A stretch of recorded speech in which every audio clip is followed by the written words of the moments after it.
Buenos días a todos ustedes y bienvenidos a la casa del Señor en el nombre del Señor. Amén. Me llamo Pastor Seth Hawkinson y hoy celebramos el tercer domingo de la temporada del fin de los tiempos. Y hoy día vamos a enfocarnos en el tema de los santos triunfantes. Y durante el sermón estaremos explicando quiénes son los santos triunfantes y por qué la Biblia los llama santos y triunfantes.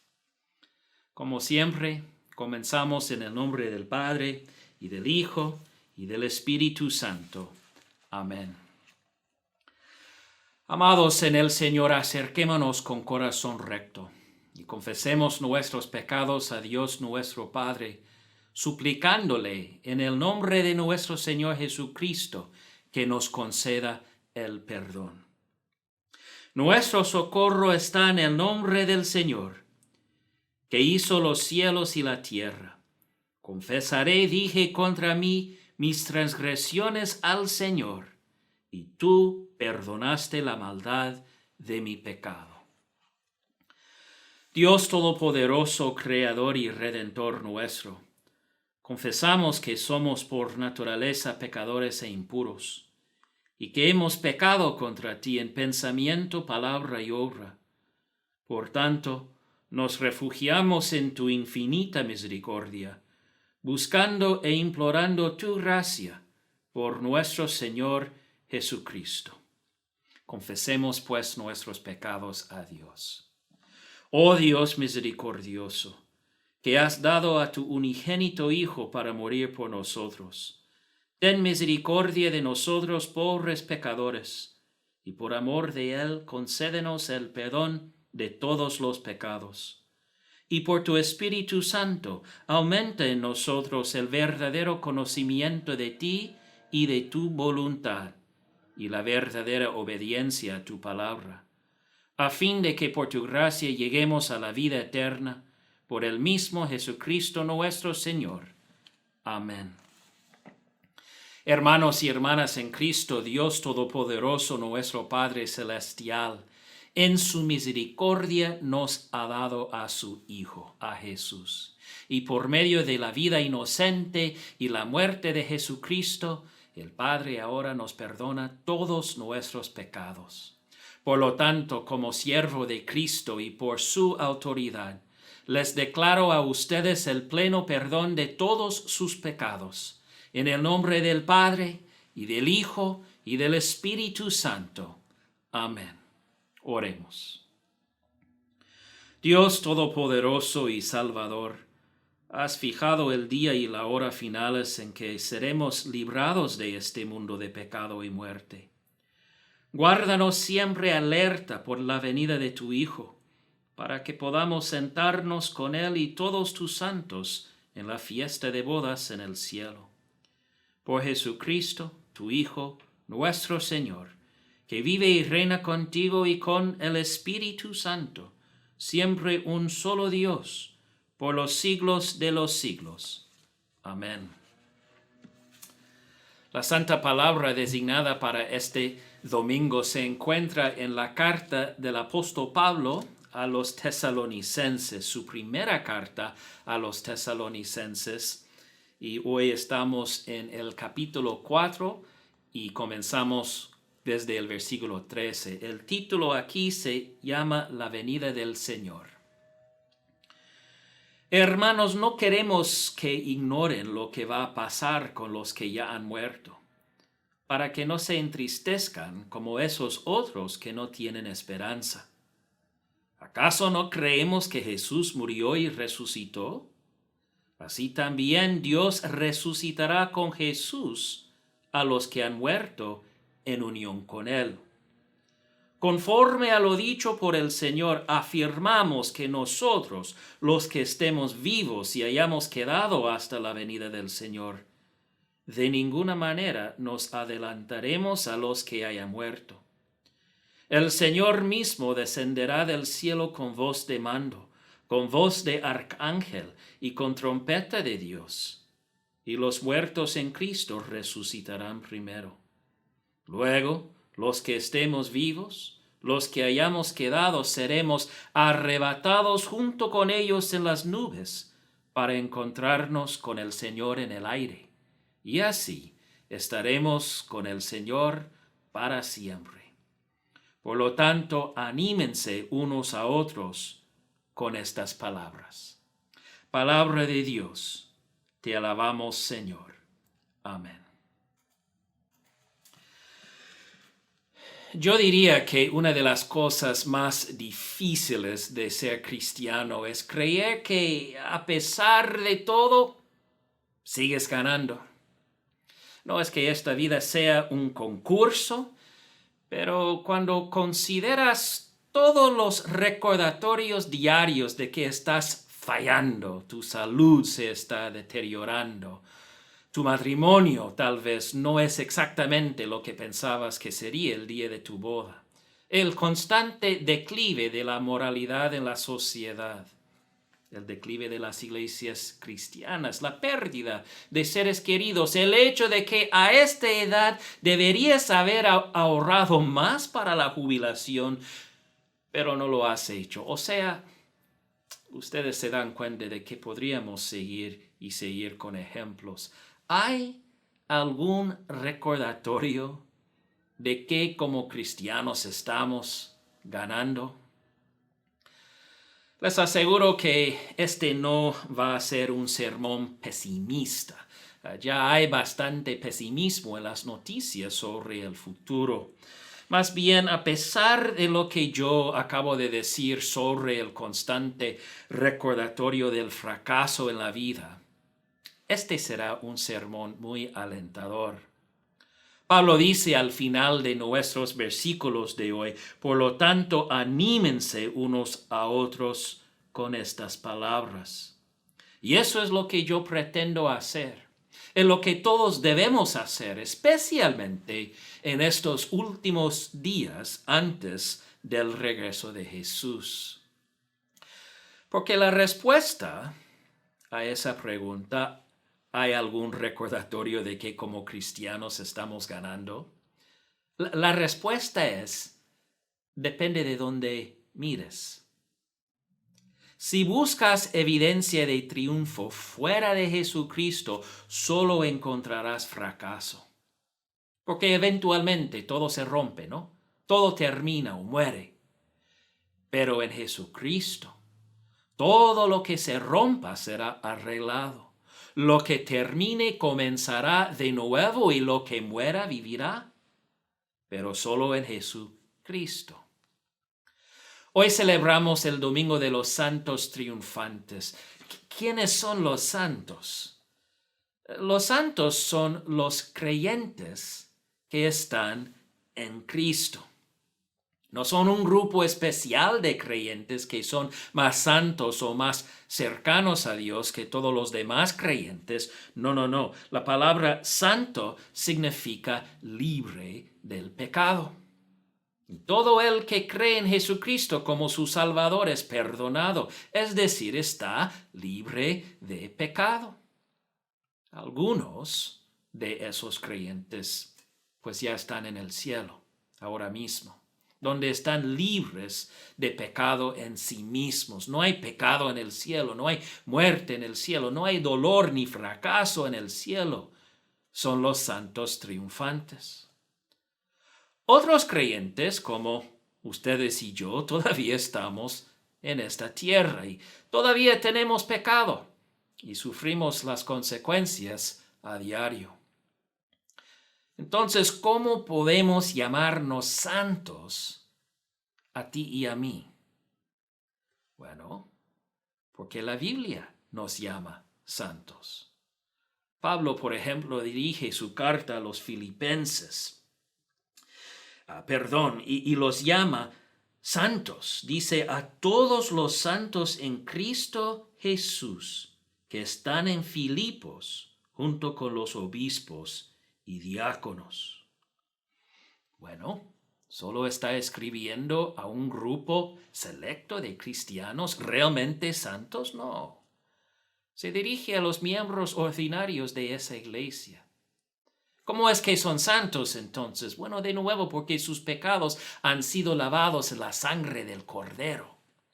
Y por eso son declarados santos por Jesús mismo.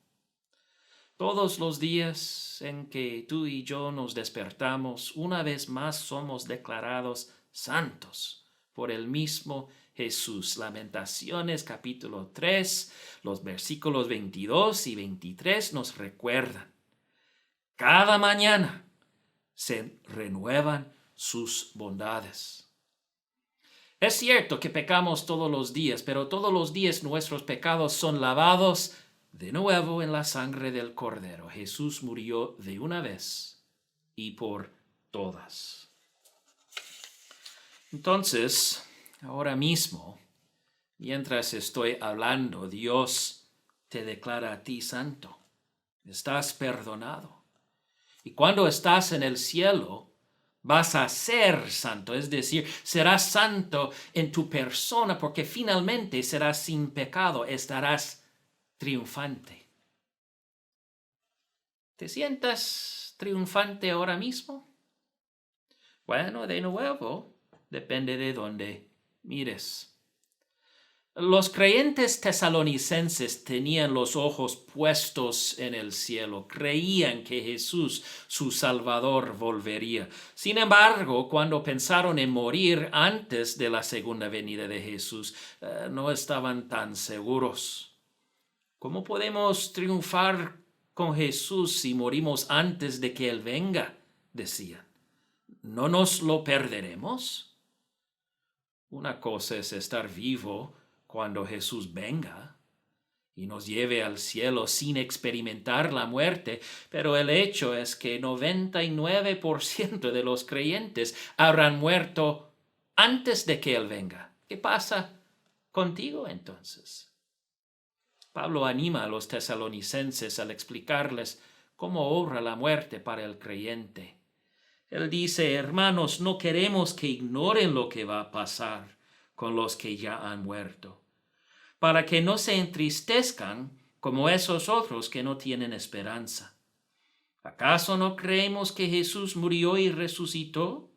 Así también Dios resucitará con Jesús a los que han muerto en unión con Él. O sea, esta es la fe cristiana, es muy simple, no necesitamos complicarla. Dice Pablo, ¿acaso no creemos que Jesús murió y resucitó? Así también Dios resucitará con Jesús a los que han muerto en unión con Él. Noten las palabras en Él y con Él. Esa es una referencia a nuestro bautismo. Fuimos bautizados en el nombre del Padre y del Hijo y del Espíritu Santo. Por eso llevamos su nombre. Somos miembros de su familia. Gálatas 3:27 dice, porque todos los que han sido bautizados en Cristo se han revestido de Cristo. Es decir, Cristo cubre sus pecados para que Dios el juez no los vea. La carta a los Colosenses también dice esto acerca del bautismo. Dice que hemos sido sepultados con Cristo en el bautismo. En Él también fueron resucitados mediante la fe en el poder de Dios, quien lo resucitó de entre los muertos. Entonces, hermano, hermana, Dios te ha lavado. Estás limpio. Y tu estado ante Dios ha cambiado. Ya no estás fuera de Cristo y culpable de tus pecados, sino que ahora estás en Cristo y por lo tanto estás perdonado de tus pecados. Bueno, si estás en Cristo ahora y si mueres en Cristo más tarde, Pablo está diciendo entonces, aunque Jesús no haya regresado todavía, sin embargo, te levantarás de entre los muertos para estar con Él cuando venga. Escuchen lo que dice Pablo. Conforme a lo dicho por el Señor, afirmamos que nosotros, los que estemos vivos y hayamos quedado hasta la venida del Señor, De ninguna manera nos adelantaremos a los que hayan muerto. El Señor mismo descenderá del cielo con voz de mando, con voz de arcángel y con trompeta de Dios, y los muertos en Cristo resucitarán primero. Luego, los que estemos vivos, los que hayamos quedado, seremos arrebatados junto con ellos en las nubes para encontrarnos con el Señor en el aire. Y así estaremos con el Señor para siempre. Triunfante, con Jesús en el cielo, resucitado de entre los muertos. Todo eso es cierto para aquellos que están en Él. Entonces, ¿estás ganando tú? Bueno, el apóstol Pablo, quien habla por Jesús, dice, sí lo estás. Por eso también dice, no queremos que ustedes se entristezcan como los demás hombres que no tienen esperanza. Pablo no está diciendo que no nos aflijamos como cristianos. Por supuesto, lamentamos. Hay cosas que nos entristecen todos los días, pero no nos lamentamos como el resto de los hombres que no tienen esperanza, dice Pablo. Imagínate vivir tu vida sin la seguridad del cielo. ¿Te puedes imaginar despertarte cada mañana con recordatorios constantes de que tu vida no es como querías que fuera?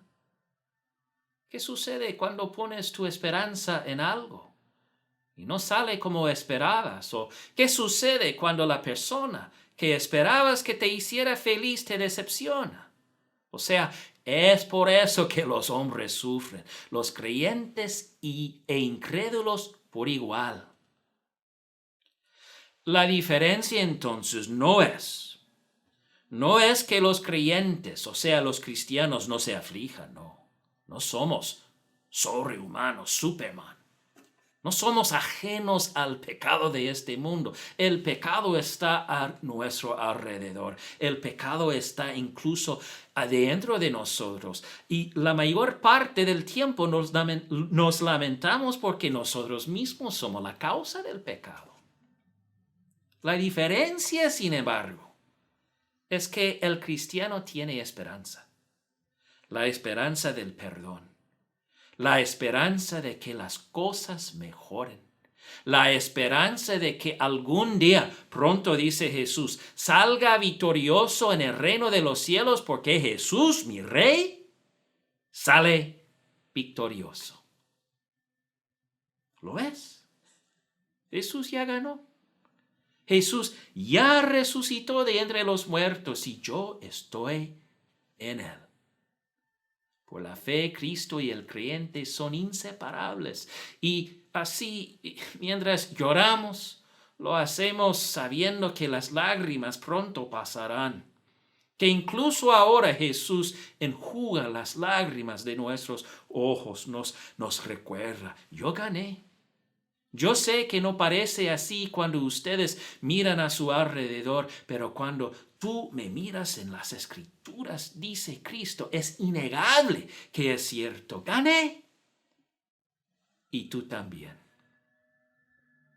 Es imperativo que ustedes y yo recordemos esto, porque ahora mismo somos la iglesia que está esperando. Los creyentes en el cielo que ya han muerto ya no tienen que esperar. Pienso en mi papá. Él luchó tanto como cristiano en esta tierra. Ya no está luchando. Todavía yo estoy luchando, pero luego pienso en él y él no. Y eso me anima. Y con esto cierro. Cuando nos animamos, cuando tenemos esperanza, nos motivamos a seguir luchando.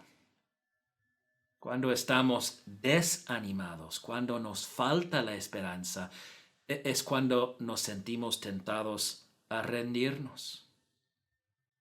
De eso se trata la parábola de las 10 vírgenes en Mateo capítulo 25. Las 10 vírgenes representan a los cristianos en la tierra, la iglesia cristiana.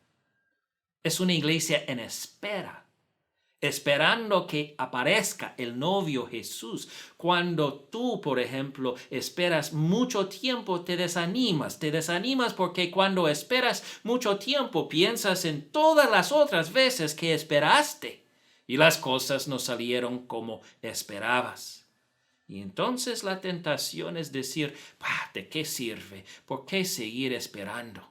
Bueno, yo les diré por qué seguir esperando, porque esto es diferente. Jesús es Dios. No es un simple mortal para mentir y cambiar de parecer. Dice Dios en Números 23, ¿acaso no cumple Dios lo que promete ni lleva a cabo lo que dice? Este es Cristo. Es Cristo el Señor. Es Cristo tu Señor. Y viene por ti. Aunque se demore, hermano, su promesa es que sin embargo vendrá. ¿Lo crees tú? ¿Estás emocionado por ello? Entonces sigue esperando y sigue mirando. Mantén tus lámparas llenas de aceite. Es decir, mantén tu corazón lleno de esperanza y fe. Recorta las mechas de tus lámparas. Es decir, mantén el exceso de este mundo al mínimo. Porque no puedes llevártelo contigo. Pero Jesús puede llevarte a ti y te llevará.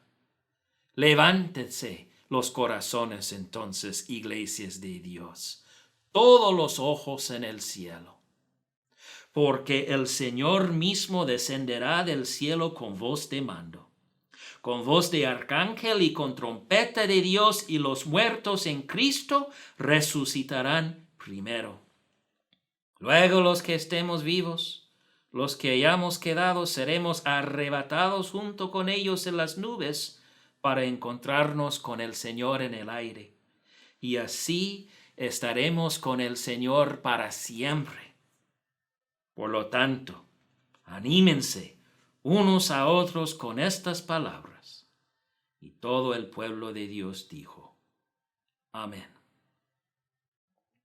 Y la paz de Cristo, que sobrepasa todo entendimiento, que cuide sus corazones y sus pensamientos hoy y para siempre, en la fe de Jesucristo. Amén. Vamos a cantar un himno que habla acerca de la segunda venida de Cristo y se llama Yo solo espero ese día.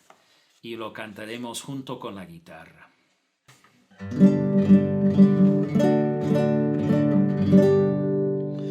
Yo solo espero ese día cuando Cristo volverá.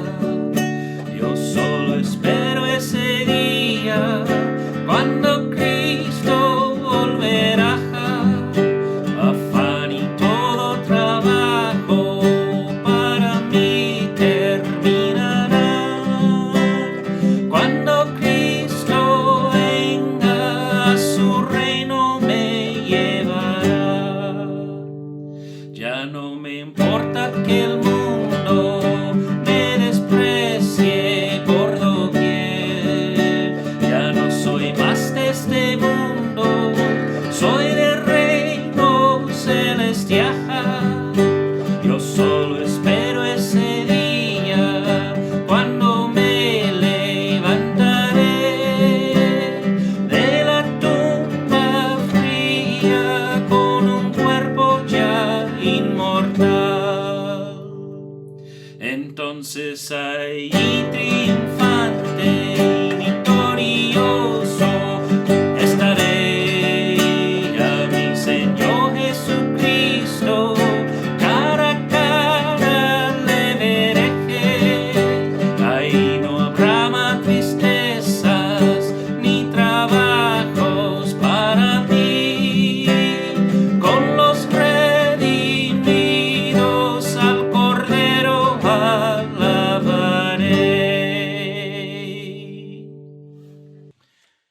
Y oremos. Dios de gloria, Rey eterno, ayúdanos, oramos, a reconocer las señales del fin de los tiempos que nos rodean y a vivir cada día con la conciencia de que podría ser el último día. Muévenos a odiar lo malo y a aferrarnos a lo bueno. Manténnos celosos en tu servicio, gozosos en la esperanza, pacientes en la aflicción y fieles en la oración, para que cuando llegue el día estemos entre los que miran hacia arriba para ver a nuestro Salvador venir en las nubes. En su nombre oramos. Amén. Y también nos unimos para orar el Padre nuestro. Padre nuestro que estás en los cielos, santificado sea tu nombre. Vénganos tu reino, hágase tu voluntad, así en la tierra como en el cielo. El pan nuestro de cada día dánoslo hoy, y perdónanos nuestras deudas, así como nosotros perdonamos a nuestros deudores. Y no nos dejes caer en la tentación, mas líbranos del mal, porque tuyo es el reino, el poder y la gloria, por los siglos de los siglos. Amén. Con corazones creyentes reciban ahora la bendición de Dios. El Señor te bendiga y te guarde. El Señor haga resplandecer su rostro sobre ti y tenga de ti misericordia. Vuelve el Señor su rostro a ti y te conceda la paz. Amén.